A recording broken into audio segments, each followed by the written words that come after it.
Assalamualaikum warahmatullahi wabarakatuh. Bismillahirrahmanirrahim. Alhamdulillahirabbil alamin. Wa bihi nasta'inu ala umurid dunya waddin. Wassalatu wassalamu ala sayyidil mursalin sayyidina Muhammadin wa ala alihi wa sahbihi ajma'in, amma ba'du. Alhamdulillah, kita bersyukur kepada Allah karena kita diberikan kesehatan dan juga kita diberikan kesempatan untuk menambah pengabdian kita kepada Allah Subhanahu wa taala. Kita sholat, kita berpuasa, ini sesuatu yang sangat-sangat berarti dalam kehidupan kita. Karena dengan sholat, dengan puasa, kita bisa meraih ridhanya Allah Subhanahu wa taala dan dapat mengantarkan kita menjadi hamba-hamba Allah.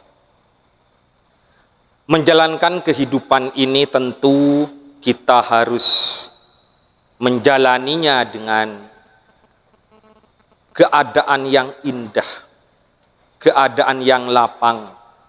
Lihatlah dunia ini, oleh Allah Subhanahu wa taala dicipta indah, gunung-gunung tinggi menjulang, penuh dengan rerumputan yang biru, yang dapat mengantarkan kita kecerahan. Juga air yang mengalir jernih dapat kita minum sehingga menyegarkan tubuh kita. Kita dapat berteduh, juga kita dapat berkumpul dengan keluarga, kita bisa berpapasan dengan tetangga, kita bisa berkumpul dengan orang tua, sehingga yang demikian tentu harus dipenuhi dengan ibadah pengabdian kepada Allah Subhanahu wa taala. Menjalani hidup tentu harus cocok dan sesuai dengan agama. Sehingga hidup kita akan menjadi indah, hidup kita akan menjadi baik karena sudah mengikuti apa yang dikehendaki oleh Allah Subhanahu wa taala.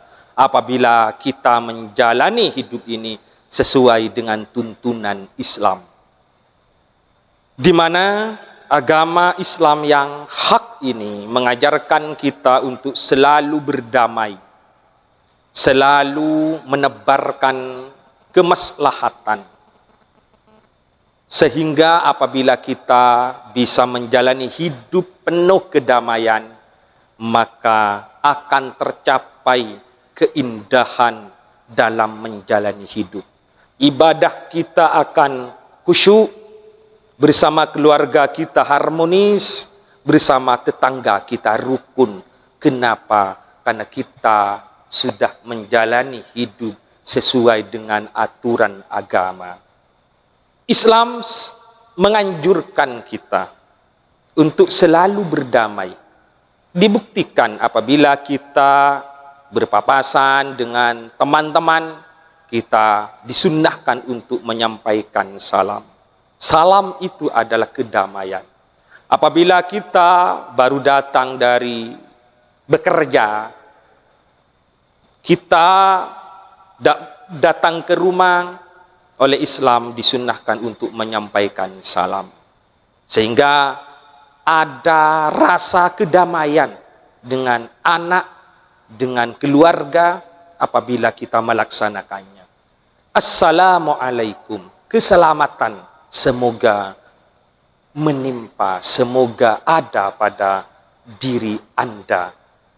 Sehingga apabila semuanya sudah damai, apabila semuanya sudah rukun, maka akan tercipta lingkungan yang harmonis, lingkungan yang rukun, akan tercipta keluarga yang harmonis, penuh kecintaan.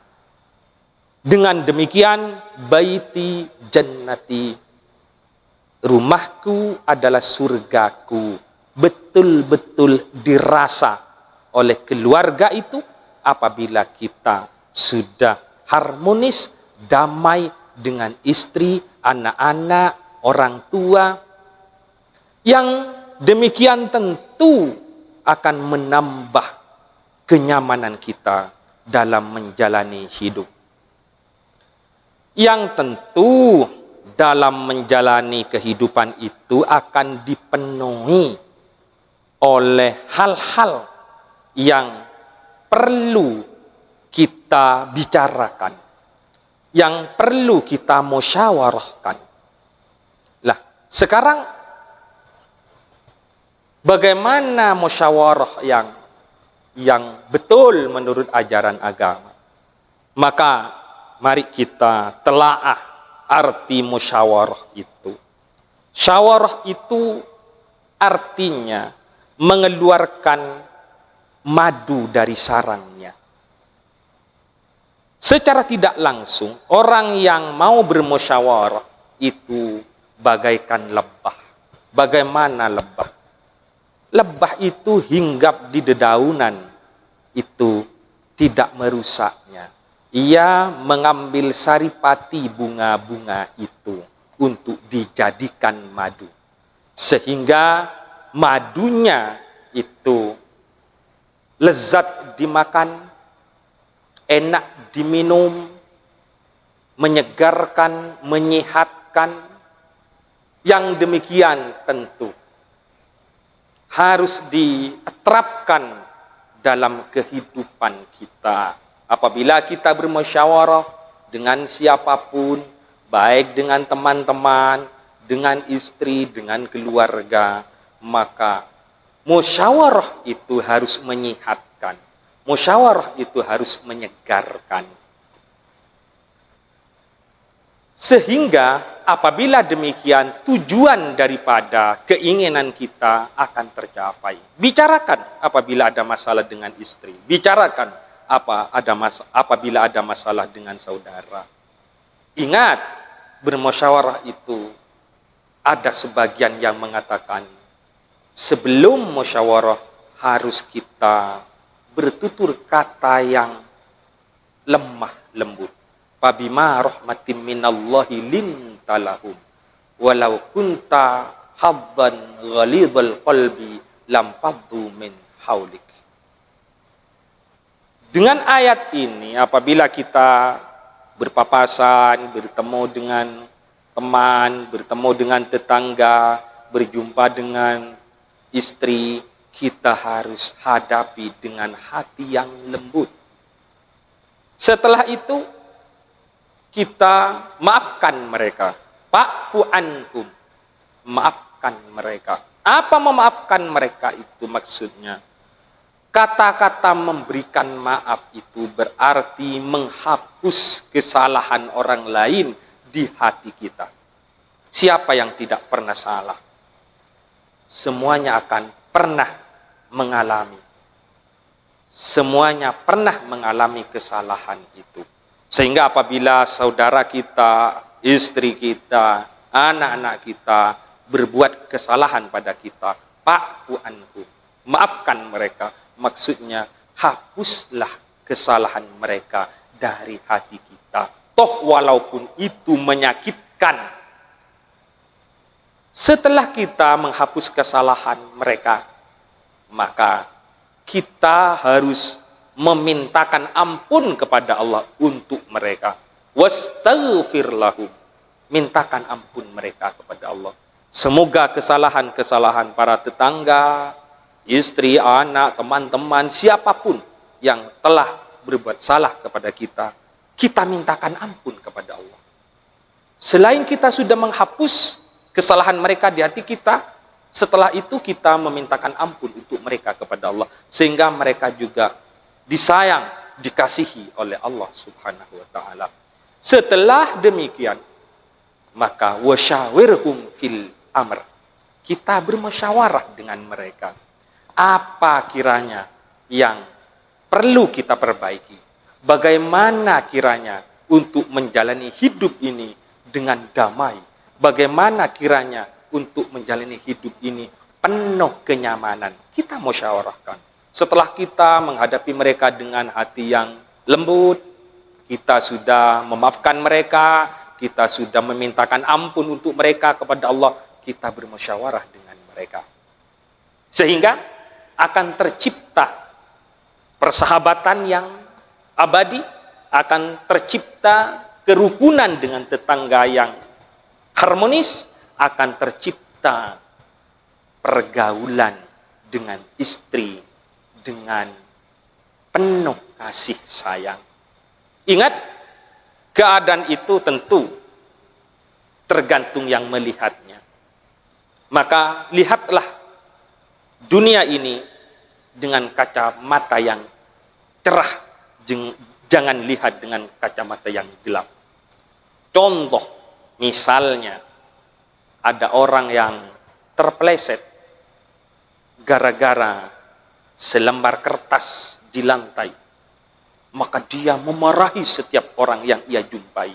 Ia lempar apa yang ia temukan, seakan-akan di matanya semua orang salah. Tapi ada orang yang terpeleset gara-gara selembar kertas di lantai. Ia bilang, siapa yang berbuat demikian, semoga ia diselamatkan oleh Allah. Ini hanya masalah hati saja, hanya masalah pikiran saja. Tergantung bagaimana kita menghadapi masalah itu. Misalnya juga lagi ada orang yang menginginkan, mendambakan untuk membeli mobil yang mewah. Ya sudah, dapat membelinya, cuman tidak sesuai dengan apa yang ia inginkan. Ia berkata, alhamdulillah, walaupun saya tidak bisa membeli mobil yang mewah, tapi setidaknya saya sudah bisa membelinya. Tetapi bagi orang yang tidak bisa melihat dunia ini dengan kacamata yang cerah, tetapi melihat dunia ini dengan kacamata yang hitam, dengan kacamata yang gelap, ia akan berkata, wah, saya hanya dapat ini, mau diapakan ini? Ini tidak sesuai dengan keinginan saya. Itu melihat keadaan dengan kacamata yang gelap, sehingga taman yang rindang, air yang jernih selalu dianggap keruh di matanya, selalu dianggap tidak menyenangkan padanya. Yang sesungguhnya bagi orang yang pandai melihat kehidupan ini, mensyukuri kehidupan ini, semua apa yang ia lihat penuh dengan rasa syukur kepada Allah Subhanahu wa ta'ala. Sekali lagi, lihatlah dunia ini dengan kacamata yang cerah, jangan melihat dunia ini dengan kacamata yang gelap. Demikian dari saya, terima kasih. Assalamualaikum warahmatullahi wabarakatuh.